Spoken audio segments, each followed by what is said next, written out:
ஸ்ரீ ஜெயேந்திர சரஸ்வதி ஆயுர்வேத மருத்துவக் கல்லூரி மற்றும் மருத்துவமனை சென்னை பூந்தமல்லி அருகேயுள்ள நசரத்பேட்டை கிராமத்தில் அமைந்துள்ளது. நீங்கள் தற்சமயம் ஆயுர்வேத மருத்துவமனையை பார்க்கிறீர்கள். இது கல்லூரியின் வளாகத்திலே இருக்கிறது.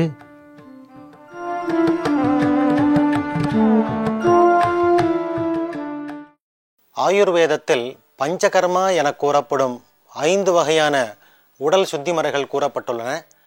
அதை பற்றிய விளக்கங்களை நாம் இப்பொழுது பார்க்கலாம். பஞ்ச என்றால் 5, கர்ம என்றால் மருத்துவ முறை. இந்த 5 முறைகளான மருத்துவ குறிப்புகள் ஆயுர்வேதத்தில் மிக விளக்கமாக கூறப்பட்டுள்ளன. முக்கியமாக மூக்கில் மருந்து விடுதல், இதன் மூலமாக தலையை சார்ந்த உபாதைகள் நீங்கப்படும்.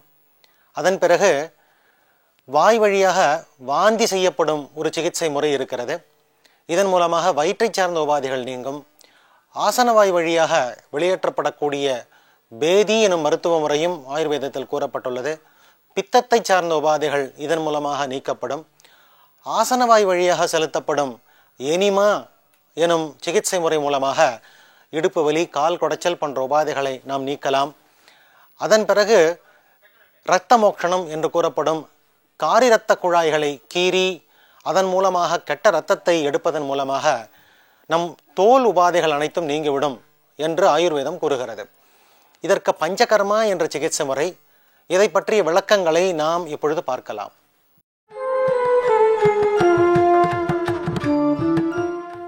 இந்த ஆயுர்வேத மருத்துவமனையில் மூலிகை தைலம் தேய்க்கப்படுவதை பார்க்கிறீர்கள். தலை முழுவதும் மூலிகை தைலம் தேய்க்கப்படுகிறது. இந்த நபர் வாதம் எனும் நோயினால் பாதிக்கப்பட்டிருக்கிறார். முகத்தில் எண்ணெய் தேய்ப்பதை பார்க்கிறீர்கள். இந்த மூலிகை தைலம் உடலெங்கும் தேய்க்கப்படுகிறது. முதுகு தண்டுவடத்தில் தேய்ப்பதால் உடல் தசைப்பிடிப்பு ஆகியவை நீங்கக்கூடிய மிகச்சிறந்த ஆயுர்வேத தைல தேய்ப்பு முறையாகும் இது. இப்பொழுது கைகளில் தேய்ப்பதை பார்க்கிறீர்கள். கீழிருந்து தேய்ப்பது, கை விரல்களில் தேய்த்து விடுவது, ஒவ்வொரு விரலாக தேய்த்து அதன் மூலமாக வலிகளை நீக்க முடியும். கை மணிக்கட்டு, ஒவ்வொரு விரலையும் உருவி தேய்க்கிறார்கள். இப்பொழுது தொப்புளில் எண்ணெய் விடுவதை பார்க்கிறீர்கள். வயிற்றில் உள்ள வாயு எனும் தோஷமானது அதிகமானால் மலச்சிக்கல் போன்ற உபாதைகள் ஏற்படக்கூடும். இந்த எண்ணெய் தேய்ப்பு மூலமாக இந்த மலச்சிக்கலை நாம் நீக்க முடியும். மார்பு பகுதிகளில் இந்த எண்ணெய் தேய்க்கப்படுகிறது. அதுபோல வயிற்றில் தேய்ப்பது, கைகளில் தேய்ப்பது ஆகியவற்றை செய்வதன் மூலமாக நம் உடலில் உள்ள வலிகள் அனைத்தும் நீங்கும். இப்பொழுது 2 நபர்கள் சேர்ந்து இந்த உடலை தேய்த்து விடுகிறார்கள். இதன் மூலமாக உடலில் உள்ள நெய்ப்பு எனும் தன்மை நமக்கு மிஞ்சுகிறது. இப்பொழுது கால்களை தேய்ப்பதை பார்க்கிறீர்கள்.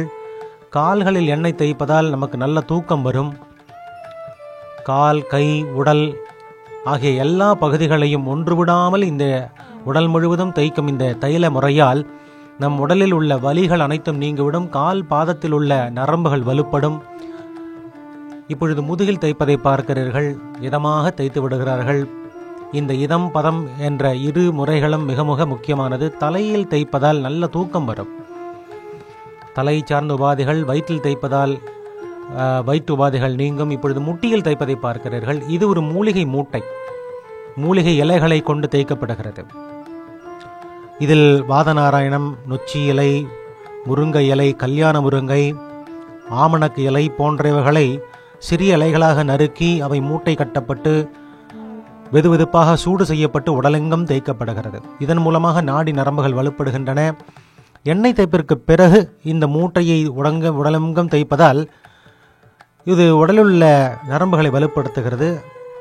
இப்பொழுது நீங்கள் சுடு தண்ணியை ஒரு துணியினால் முக்கி பிழியப்பட்டு முகத்தில் உருட்டி காண்பிக்கப்படுவதை பார்க்கிறீர்கள். இதன் மூலமாக தலையை சார்ந்த கபம் எனும் தோஷமானது உருகிவிடுகிறது. தலைவாரம், தலைவலிலம் நீங்கும். இப்பொழுது இது ஒரு மூலிகை தைலம். 4 சொட்டு மூக்கில் இந்த எண்ணெயை விடுகிறார்கள். அதன் பிறகு இதமாக தேய்த்து விடுவார்கள்.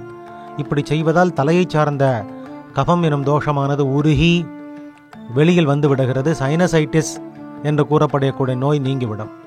இப்பொழுது இது ஒரு மூலிகை களிம்பு.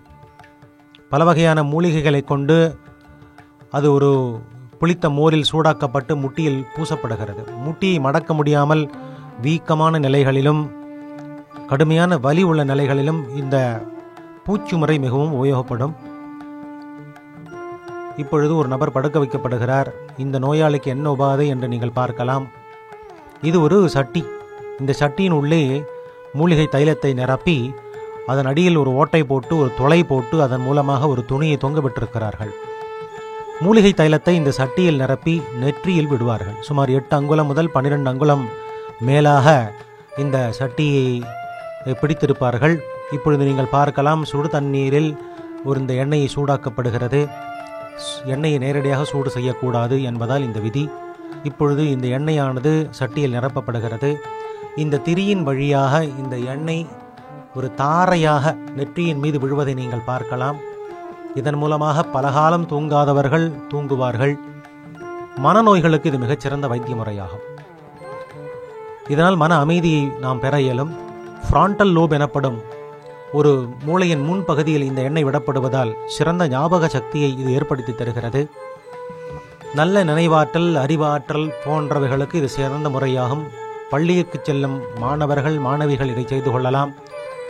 மனநோய்களால் பாதிக்கப்பட்டவர்கள் செய்து கொள்ளலாம். இதற்கு பல வகையான மூலிகை தைலங்கள் இருக்கின்றன. தலையில் ஒரு வெள்ளை துணியை கட்டப்படுவதை பார்க்கிறீர்கள். இந்த வெள்ளை துணியின் மீது ஒரு ரெக்சின் பை வைக்கப்படுகிறது.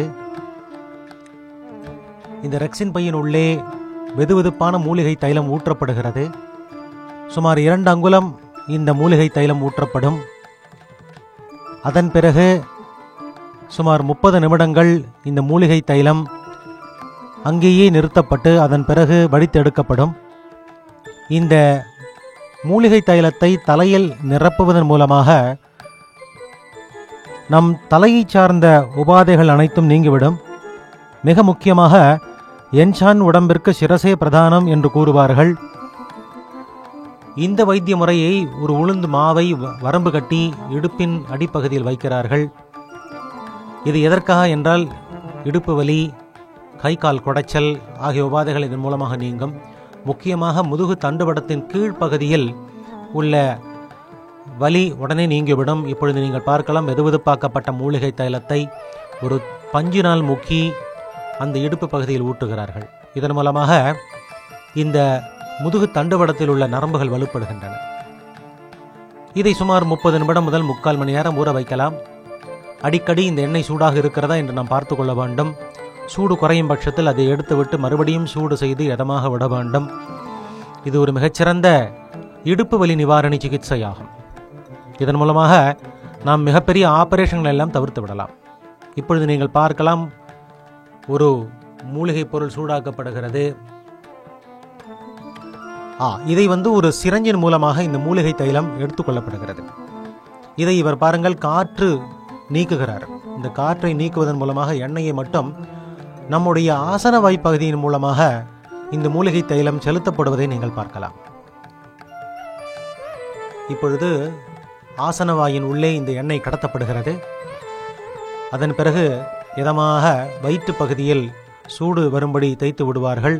இந்த சிகிச்சையின் மூலம் குடலை சேர்ந்த வாயு உபாதைகள் நீங்கி விடுகின்றன. இடுப்பு வலி, மலச்சிக்கல் போன்ற உபாதைகள் நீங்கிவிடும். சிறுநீர் பையை சார்ந்த உபாதைகளும் நீங்கும். இப்பொழுது நீங்கள் பார்க்கலாம், இது வேறொரு வகையான வைத்திய முறையாகும். தலையை நன்றாக துடைத்து விடுகிறார்கள்.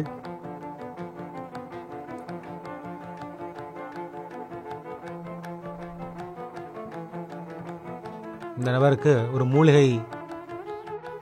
ஒரு மூலிகையினால் இந்த தலைப்பகுதி துடைக்கப்படுகிறது. இவருக்கு இங்கு பாருங்கள், தலையில் கொத்தி ரத்தம் எடுக்கப்படுகிறது. இது எதற்காக என்றால், முடி உதிர்ந்து வழுக்கையானவர்களுக்கு இந்த சிகிச்சை முறை மிகவும் உபயோகமாகும். இதன் மூலமாக இந்த கெட்ட ரத்தம், அங்கே தங்கியுள்ள கெட்ட ரத்தமானது வெளியில் வடிந்து விடுகிறது. அல்லது இதில் ரத்தம் நீக்க வேண்டும் என்ற அவசியமும் இல்லை. இப்படி கொத்துவதன் மூலமாக அந்த பகுதியில் உள்ள இரத்த நாளங்கள் சுறுசுறுப்படைகின்றன. இப்படி இது போன்ற ஒரு முடி வளர்ச்சியை நம்மால் பெற இயலும். आपका तबीयत कैसा है? बहुत आराम। बहुत है। हाँ, तो दर्द पूरा कम हो गया। लेकिन थोड़ा बैलेंस में जो है जो पहले था खड़े होने पर गिर जाता था, लेकिन उसका बैलेंस बहुत अच्छा हो गया। कितना % कम हुआ? कम से कम 70%। 70% कम हो गया। Okay, basically he is a driver and he got pain in the low back and related to the great toe. After giving 10 days treatment he recovered about 70%। Now he is fine. आपका तबीयत अभी कैसा है? अभी ठीक है। वो पिछले बार जब आए थे वो तो पूरा ठीक हो गया था। इसके पहले जब आया था ना मैं, तो उस टाइम में तो बहुत ही तबीयत खराब था। अभी वो इलाज ट्रीटमेंट करने के बाद में तो मुझे बहुत फर्क पड़ा। इसके लिए मैं रिटर्न वापस यहाँ पे आया। अच्छा, आप लोग की दुआ है? नहीं, हम लोग का दुआ नहीं, भगवान का दुआ है। आप लोग का ट्रीटमेंट इतना अच्छा रहा कि मेरे को बहुत फर्क पड़ने से बहुत अच्छा लगा मुझे यहाँ का ट्रीटमेंट, और मैं वापस रिटर्न यहाँ पे आया हूँ। नेक्स्ट टाइम पे अब ये मेरा विजिट है, और ऊपर वाले की मेहरबानी से और भी अच्छा होके जाऊँगा अभी। अच्छा, ठीक है। He got admitted in the month of January and we have given 15 days treatment at that time. He got cured and now this is the second visit for him and he is thinking that he will be getting cured very soon. எந்த ஊர் నుంచి வந்திருக்கா? எந்த ஊர்ல இருந்து? சிதம்பரம் నుంచి. என்ன problem உங்களுக்கு? முழங்கால் வலி. எவ்வளவு நாளா இருக்கா? அது 2 வருஷமா இருக்கு. 2 வருஷமா இருக்கு. இந்த இடம் எப்படி தெரியும்? இந்த பிறகு பழக்கப்பட்டவங்க சொந்தக்காரவங்க இருந்தவங்க சொல்லி இங்க வந்தோம். எவ்வளவு நாளா இங்க இருக்கா? 12 நாளா இருக்கு. ஸோ இப்போ வரும்போது எப்படி வந்திருக்க நீங்கள்? வரும்பொழுது இருந்து ஒரே வலி, தொந்தரவு, காலம் மடக்க முடியாது, இந்த அளவில் இருந்தேன். இப்போ வலி கிடையாது, எல்லாம் நடக்கிறேன், உட்கார எழுந்திரிக்க முடியும். ஸோ இதுக்கு முன்னாடி எந்தெந்த தொந்தரவு இருக்கும்? இந்த காலம் மடக்க முடியாது, நேற்றபடியே வயதுகள் மோஷன் கொஞ்சம் இதாக இருந்துருக்கும். இப்போ அதெல்லாம் கால் முட்டி 2 கொஞ்சம் காட்டுங்க. இந்த முட்டி வீக்கமாக இருந்தது, இந்த முட்டி தெரியாது, சரி இருக்கு, இப்படி நீட்ட முடியாது, இப்படி மடக்கிறதுனா மடக்க முடியாது. இதுக்கு முன்னாடி கீழே உட்கார முடியுமா? கீழே உட்காருவோம், சிரமப்படணும். இந்த கீழே உட்காந்து சிரமம் கிடையாது. சமயம் உட்கார்றதுக்கு எந்த விதமான சிரமம். எவ்வளோ நாள் இங்கே இருக்கா நீங்கள்? 12 நாள். 12 நாள் ஆயிடுச்சு. நல்லா குணம் தெரியுறதா? நல்லா தெரியுது. ఓకే. అయ్యా, ఎంత ఊరు నుంచి நீங்கள் இங்கே வந்திருக்கா? நெய்வேலி నుంచి. நீங்கள் வயசு? 88. முக்கியமாக நீங்கள் எந்த பாதிப்போடு இங்கே வந்திருக்கா? மூட்டு வலி 45ஆவது வயசுலேருந்து இருக்கா. சர்வீஸில் எந்த அளவுக்கு கஷ்டப்பட்டுட்டு இருக்கா? வலினால வலி, உணர்வு இல்லாமல் போகிறது, அதனால கஷ்டப்பட்டு. ஓகே. இங்கே வந்து எவ்வளோ நாள் ஆயிடுச்சு? 4 நாட்கள் ஆகுது. 4 நாள் ஆகுது. சரி. வலி எந்த அளவுக்கு கம்மி ஆயிடுச்சா? நல்ல குணம் தெரியுது. நல்ல குணம் தெரியுது. மல்லாக்க படுக்க முடியாது, இப்போ கொஞ்சம் படுக்க. நடக்கும்போது பரவாயில்ல, வலி இல்லை. ஸோ இந்த ஹாஸ்பிட்டலில் நீங்களுக்கு நம்பிக்கை வந்ததா? ரொம்ப நம்பிக்கை, 100% நம்பிக்கை. ஓகே. இந்த மருத்துவமனையில் உள்பகுதிகளில் நீங்கள் பார்க்கலாம். இதன் உள்ளே பல வகையான மருத்துவ கூடங்கள் இருக்கின்றன. இந்த மருத்துவமனையை சார்ந்த மருந்துகள் அனைத்தும் வைக்கப்பட்டுள்ளன. பல வகையான கம்பெனிகளிலிருந்து வர வைக்கப்படுகிறது. இங்கே பாருங்கள், பல வகையான மருந்துகள் பாட்டிலில் மிகச்சிறப்பான முறையில் அடைக்கப்பட்டு மிகவும் சமீபத்தில் வாங்கப்பட்ட மருந்துகளையே இந்த கல்லூரி மருத்துவமனை விற்பனை செய்கிறது. மேலும் இங்குள்ள நோயாளிகள் மிக நன்றாக பரிசோதனை செய்யப்படுகிறார்கள். இதற்கு ஆட்டோக்ளேவ் என்று பெயர். இப்பொழுது நீங்கள் மூலிகை பண்ணையை பார்க்கிறீர்கள். இந்த மூலிகை பண்ணையின் உள்ளே பல வகையான மூலிகை செடிகளை திருமலா மலையிலிருந்து கொண்டு வரப்பட்டுள்ளது. கேரளத்தின் பல பகுதிகளிலிருந்தும் மூலிகைகள் தருவிக்கப்பட்டு இங்கே நடப்பட்டு பயிரிடப்படுகின்றன. மிகச்சிறப்பான முறையில் இதற்கு பாதுகாப்பு அளிக்கப்பட்டு தினமும் தண்ணீர் ஊற்றப்பட்டு நன்றாக வளர்க்கப்படுகின்றன. சுமார் 600 முதல் 700 மூலிகை செடிகள் இங்கு வளர்க்கப்படுகின்றன. ஒரு 5 ஏக்கர் நிலத்தில் இவைகள் பயிரிடப்பட்டுள்ளன. இங்கு மிகச்சிறப்பான மூலிகைகளை நீங்கள் பார்க்கலாம். சந்தனம் போன்ற மூலிகைகள் பயிரிடப்பட்டுள்ளன.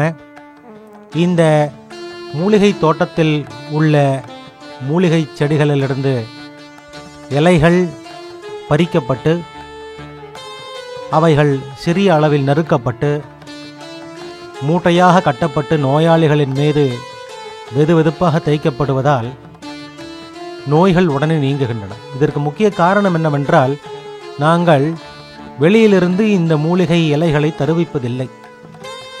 நல்ல மண் வளத்தை கொண்ட இந்த ஆயுர்வேத மருத்துவமனையில் நன்றாக தண்ணீரும் நன்றாக இருக்கிறது. அதற்கு காரணம், இந்த கல்லூரி மருத்துவமனை அருகிலேயே செம்பரம்பாக்கம் ஏரி இருப்பதால் தண்ணீரின் அளவு ஒருபொழுதும் குறைவதில்லை. நன்றி, வணக்கம். ஜெய ஜெய சங்கரா, ஹரஹர சங்கரா.